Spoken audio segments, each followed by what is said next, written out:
శ్రీ రేణుక ఎల్లమ్మ తల్లి జ్యోతిష్యాలయం ముఖం చూసి జ్యోతిష్యం చెప్పబడును. మీ పేరు బలము, మీ భవిష్యత్తులో జరగబోయేది చెప్పబడును. మీ కుటుంబ సమస్యలు, చదువు, ఉద్యోగం, మనశ్శాంతి, ఆరోగ్యం మరియు సకల సమస్యలకు పరిష్కారం చూపబడును. భయము, అనారోగ్య సమస్యలు, అనుమానం, చెడు ప్రయోగాల నివారణకు పరిష్కారం చూపబడును.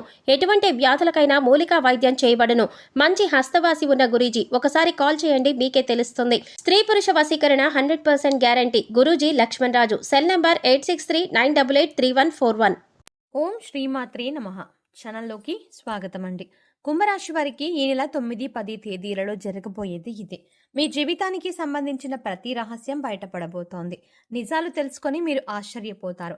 అయితే కుంభరాశి వారి గ్రహస్థితిని అనుసరించి వారు ఎటువంటి ఫలితాలను పొందబోతున్నారు, ముఖ్యంగా ఈ రాశి వారికి సంబంధించిన ఏ రహస్యం బయటపడబోతోంది, అలాగే ఈ నెల 9, 10 తేదీలలో వీరి జాతక ఫలితాలు ఎలా ఉన్నాయి, అసలు ఏం జరగబోతోంది అనే పూర్తి వివరాలన్నీ కూడా ఈ వీడియోలో మనం తెలుసుకుందాం.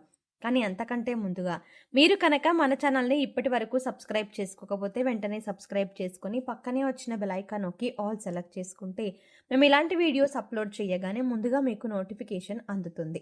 అంతేకాకుండా వీడియోని ఎక్కడా కూడా స్కిప్ చేయకుండా చివరి వరకు చూస్తేనే మేమేం చెప్తున్నాం మీకు పూర్తిగా అర్థమవుతుంది. ఇక వివరాల్లోకి వెళ్తే, కుంభరాశి రాశి చక్రంలో 11వ రాశి. ధనిష్ట నక్షత్రం 3, 4 పాదాలు, శతభిష నక్షత్రం 1, 2, 3, 4 పాదాలు, పూర్వభాద్ర నక్షత్రం 1, 2, 3 పాదాల వారందరూ కూడా కుంభరాశికి చెందిన వారై ఉంటారు. ఈ రాశికి అధిపతి శని భగవానుడు. ముందుగా ఈ రాశి వారి మనస్తత్వాన్ని గమనించినట్లయితే వీరు ఈ రాశి వారు కార్యదీక్షత, కార్యదక్షతను అధికంగా కలిగి ఉంటారు. అంతేకాకుండా ఏదైనా ముఖ్యమైన నిర్ణయం తీసుకోబోయే ముందు మంచి చెడులను బేరీజు వేసుకొని 1కి 2 సార్లు ఆలోచించి పని మొదలు పెడతారు. అలాగే ముఖ్యమైన నిర్ణయాలు తీసుకోవడంలో వీరికి వీరే సాటి అని చెప్పుకోవచ్చు. ఎందుకంటే వీరిలో తొందరపాటుతనం ఉండదు. కాబట్టి ఏ నిర్ణయమైనా వీళ్ళకి మంచి ఫలితాలను ఇస్తుంది. మీరు ఇతరులు కష్టాల్లో ఉంటే ఖచ్చితంగా సహాయం చేసి తీరుతారు. బంధాలకి, అనుబంధాలకి ఎక్కువ ప్రాధాన్యతనిస్తారు. ఇక ఈ రాశి వారు ఎదుటి వాళ్ళ నుంచి ఏదైనా సహాయం పొందితే దాని జీవితకాలం అంతా కూడా గుర్తుంచుకుంటారు. అలాగే వారికి ఏ అంశంలో నేను ఏ విధంగా సహాయపడగలను అని ఎదురు చూస్తూ ఉంటారు. ఇలాంటి ఒక మంచి మనస్తత్వాన్ని ఈ రాశి వారు కలిగి ఉంటారు. ఇక ఈ రాశి వారి జీవితంలో కొత్త స్నేహితులు ఎంతమంది పరిచయం అయినా కానీ పాత స్నేహితులని, బంధాలను, అలాగే వీరికి సహాయం చేసిన వారిని మాత్రం అస్సలు మర్చిపోరు. అలాగే తమ బంధాలను కాపాడుకోవడం కోసం ఎంత దూరమైనా వెళ్తారు. ఈ రాశి వారు తమ కుటుంబ సభ్యులను, తల్లిదండ్రుల్ని కూడా అమితంగా ప్రేమిస్తారు. అయితే అమితంగా ప్రేమించిన వారి చేతుల్లోనే మోసపోయే అవకాశాలు ఎక్కువగా ఉంటాయి. ఎందుకంటే ఈ రాశి వారు ప్రతి ఒక్కరిని గుడ్డిగా నమ్ముతారు. అందరూ మనవారే అన్న భావనలో ఉంటారు. అంతేకాకుండా తమ జీవితంలో పరిచయమైన ఏ బంధాన్ని కూడా వదులుకోవడానికి అంతగా ఇష్టపడరు. ఆ బంధం కోసం వీరు ఎంతగానో కాంప్రమైజ్ అవ్వడానికి కూడా సిద్ధంగా ఉంటారు. వీరికి ఉన్నటువంటి ఈ లక్షణం కారణంగా చాలా మంది దీన్ని అడ్వాంటేజ్గా తీసుకొని వీరిని మోసం చేసి వీరిని మానసికంగా కృంగతీసే ప్రయత్నం చేస్తారు. ఈ రాశి వారు క్రమశిక్షణ లేని అలవాట్ల కారణంగా జీవితంలో ఇబ్బందులు ఎదుర్కొంటారు.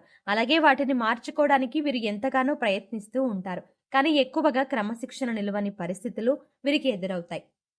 కారణం ఏదేమైనప్పటికీ కూడా ఎక్కువ కాలం క్రమశిక్షణతో ఉండలేరు. వీరిలో ఆవేశం కూడా ఎక్కువనే చెప్పాలి. ఎదుటివారు వీరిని రెచ్చగొట్టి వారి పనులు పూర్తి చేయించుకుంటూ ఉంటారు.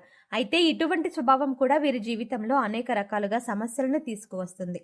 ఇక మానసికంగా ఈ రాశి వారు దృఢంగా ఉన్నప్పటికీ కూడా వీరికి సంబంధించిన సమస్యలు, బాధలు ఇతరులతో చెప్పడానికి పెద్దగా ఇష్టపడరు. అలాగే ఏ అంశాన్నైనా మనసులో దాచుకొని బాధపడుతూ ఉంటారు. అయితే ఎదుటి వ్యక్తిలో ఏదైనా విషయం నచ్చకపోతే ఆ విషయాన్ని వారి మొహం మీదే చెప్పేస్తారు. ఈ మనస్తత్వం కలిగి ఉండడం వల్ల అనేక సమస్యలు, అలాగే చాలా మందితో విరోధం ఏర్పడుతుంది. అయితే ఈగోని పక్కన పెట్టి వారిని క్షమించమని అడగడానికి ఈ రాశి వారు ఎప్పుడు కూడా వెనకడుగు వెయ్యరు. ముఖ్యంగా ఈ రాశి వారు మధ్యవర్తిత్వాన్ని ఎక్కువగా చేస్తూ ఉంటారు. అలాగే ఇతరులకి హామీ ఇచ్చి చిక్కులని కొని తెచ్చుకుంటారు. ముఖ్యంగా షూరిటీ సంతకాల విషయంలో ఈ రాశి వారు జాగ్రత్తగా ఉండకపోతే మాత్రం జీవితంలో చిక్కులని కొని తెచ్చుకున్న వారు అవుతారు. ఈ రాశి వారు ప్రజా సంబంధమైన వృత్తి, వ్యాపారాల్లో బాగా రాణిస్తారు. చిత్ర విచిత్రమైన వ్యాపారాలు చేసే అనుభవాన్ని కలిగి ఉంటారు. అయితే ఈ రాశి వారు ఎప్పటి నుంచో మీ జీవితానికి సంబంధించిన ఎవరికీ చెప్పని ఒక రహస్యం ఇప్పుడు బయటపడబోతోంది. ఎటువంటి ఒక రహస్యమైన వార్త అంటే ఇప్పుడు బయటికి వచ్చే అవకాశం ఉంది. దీనివల్ల వీరు మానసికంగా ఆందోళనకి గురవుతారు.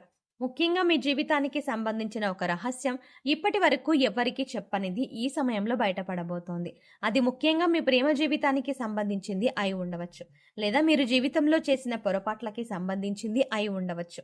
లేదా మీ జీవిత భాగస్వామి దగ్గర మీరు దాచిన విషయం అయి ఉండవచ్చు. ఈ విషయం అంటే ఈ సమయంలో బయటపడబోతోంది. ముఖ్యంగా మీరు ఏ తప్పు చేయకపోయినా ఈ సమయంలో కొన్ని ఆరోపణలు ఎదుర్కోవాల్సి రావచ్చు. ఇటువంటి పరిస్థితుల నుంచి బయటపడడానికి మీరు శివనామ స్మరణ చేసుకుంటూ ఉండండి. ఖచ్చితంగా శివభగవానుడు మిమ్మల్ని ఈ పరిస్థితుల నుంచి బయటపడేస్తాడు. మనస్ఫూర్తిగా శివుడిని వేడుకోండి. మీ సమస్యకి శివుడు పరిష్కారాన్ని చూపిస్తాడు. కొంతమంది వారి జీవితానికి సంబంధించి గతంలో చేసిన పొరపాట్లు కానివ్వండి, లేదా గతానికి సంబంధించిన కొన్ని ముఖ్యమైన అంశాలు కానీ వాటిని దాచిపెడతారు. దీనికి గల కారణం భవిష్యత్తులో ఎటువంటి ఇబ్బందులు ఎదురు కాకూడదని అనుకుంటారు. కానీ ఏదో ఒక సందర్భంలో ఇటువంటివి బయటకు వచ్చే అవకాశాలు వస్తూ ఉంటాయి. అయితే ఈ సమయంలో మీరు దాచిపెట్టినటువంటి విషయానికి సంబంధించి కొన్ని ప్రతికూల అంశాలను ఎదుర్కోవాల్సి ఉంటుంది. మీరు జీవితంలో ఎప్పుడూ కూడా చాలా న్యాయంగా ఉన్నారు. కానీ గతంలో చేసిన కొన్ని పొరపాట్లు జీవితంలో మీరు కొంత బాధని, చేదు అనుభవాలని మిగిల్చాయి. అయితే ఈ సమయంలో మీరు వాటి వల్ల మానసికంగా కృంగిపోయే అవకాశాలు కనిపిస్తున్నాయి. కాబట్టి ఈ సమయంలో మీరు జాగ్రత్తగా ఉండాలి. శివనామస్మరణ చేసుకుంటూ ఉండండి. శివ ఆరాధన మీకు ఇటువంటి సమస్యల నుంచి బయటపడేందుకు మార్గాన్ని చూపిస్తుంది. ఈ రాశివారు ముఖ్యంగా శివాలయానికి వెళ్ళి శివ భగవానుడికి అభిషేకం చేయించుకోండి. ఇక ఇలా వీలు కాని వారు మీరు ఇంట్లోనే శివలింగం ఉంటే అభిషేకం చేసుకోండి. లేదు ఇలా కూడా వీలు కాదు అనుకునేవారు శివనామస్మరణలో సమయాన్ని గడపండి. మీ మనసులో ఉన్న బాధలను శివ భగవానుడికి చెప్పుకోవడానికి ప్రయత్నించండి. ఇక ఇటువంటి దైవారాధన చేసుకోవడం వల్ల మీకు ఎటువంటి ఇబ్బందులు, ప్రమాదం రాకుండా మిమ్మల్ని ఆ శివ భగవానుడు కాపాడతాడు. ఈ యొక్క ప్రమాదం నుంచి మీరు బయటపడతారు. అలాగే మీ జీవితానికి, మీ భవిష్యత్తుకు సంబంధించి కొన్ని కీలకమైన నిర్ణయాలు తీసుకునే అవకాశం ఉంది. ఈ కీలకమైన నిర్ణయాన్ని మీ కుటుంబ సభ్యులందరూ కూడా ఆమోదిస్తారు. దీనివల్ల మానసిక ఆనందం, ప్రశాంతత పొందుతారు. ఇది మీ జీవితానికి సంబంధించిన చాలా కీలకమైన అంశంగా మారుతుంది. ఇక ఈ సమయంలో మీరు శివారాధనతో పాటు విష్ణు సహస్రనామాలని కూడా పఠించండి, లేదా వినడానికైనా ప్రయత్నించండి. పేదలకి అన్నదానం చెయ్యండి. లేని వారికి మీకు ఉన్నంతలో సహాయం చెయ్యండి. మూగజీవులకు తాగడానికి నీరు, తినడానికి ఆహారాన్ని ఏర్పాటు చేయండి. ఈ విధంగా చేసినట్లయితే మీ జీవితంలో ఎటువంటి ప్రమాదాలు మీకు రావు. మీరు చేసిన పుణ్యకర్మల యొక్క ఫలితాన్ని మీరు పొందుతారు. మీరు సాయం ఏ రూపంలో చేసినప్పటికీ కూడా పుణ్యకర్మల యొక్క ప్రతిఫలాన్ని మీరు పొందుతారు. మీరు కాకులకి అన్నం పెట్టండి. మద్య మాంసాలు తీసుకోవడం మానేయాలి. ఈ సమయంలో దాన ధర్మాలు చేయడం వల్ల పితృదేవతలు శాంతించి మిమ్మల్ని మనస్ఫూర్తిగా ఆశీర్వదిస్తారు. దీని కారణంగా మీరు జీవితంలో అభ్యున్నతిని పొందుతారు. సో చూసారు కదండి, ఈ నెల 9, 10 తేదీలలో కుంభరాశి వారికి సంబంధించిన ఎటువంటి రహస్యం బయటపడబోతోంది, గ్రహస్థితిని అనుసరించి ఈ రాశి వారు ఎటువంటి ఫలితాలను పొందుతున్నారు, అలాగే ఏ అంశాల్లో వీరు జాగ్రత్తగా ఉండాలి, ఏ దేవతారాధన పరిహారాలు చేసుకోవడం వల్ల వీరికి ఉన్నటువంటి పరిస్థితులు మెరుగుపడతాయి అనే అంశాలను ఈ వీడియోలో మనం వివరంగా తెలుసుకున్నాం కదా. ఈ వీడియో మీకు నచ్చినట్టయితే లైక్ చేయండి. అలాగే మీ ఫ్రెండ్స్ అండ్ ఫ్యామిలీ మెంబర్స్లో ఎవరైనా కుంభరాశి వారు ఉన్నట్లయితే వారితో ఈ వీడియోని షేర్ చేసుకోవడం మర్చిపోకండి. అయితే మీరిచ్చే లైక్ మాకెంతో సపోర్ట్నిస్తుంది అన్న విషయాన్ని దృష్టిలో ఉంచుకొని ఖచ్చితంగా వీడియో నచ్చితే లైక్ చేయండి. అలాగే మీ ఫ్రెండ్స్ అండ్ ఫ్యామిలీ మెంబర్స్కి కూడా ఈ వీడియోని షేర్ చేసుకోవడం మర్చిపోకండి. కానీ అంతకంటే ముందుగా మీరు కనుక ఇప్పటి వరకు మన ఛానల్ని ఇంకా సబ్స్క్రైబ్ చేసుకోకపోతే వెంటనే సబ్స్క్రైబ్ చేసుకోండి. అలాగే పక్కనే ఉన్న బెల్ ఐకాన్ని క్లిక్ చేయండి. అంతేకాకుండా అందులో ఉన్న ఆల్ అప్డేట్ని సెలెక్ట్ చేసుకోవడం ద్వారా మేము చేసే ప్రతి వీడియో అప్డేట్స్ మీ మొబైల్కి ముందుగా నోటిఫికేషన్గా అందుతుంది. మరో చక్కటి వీడియోతో మళ్ళీ కలుద్దామండి. ఓం శ్రీమాత్రే నమః.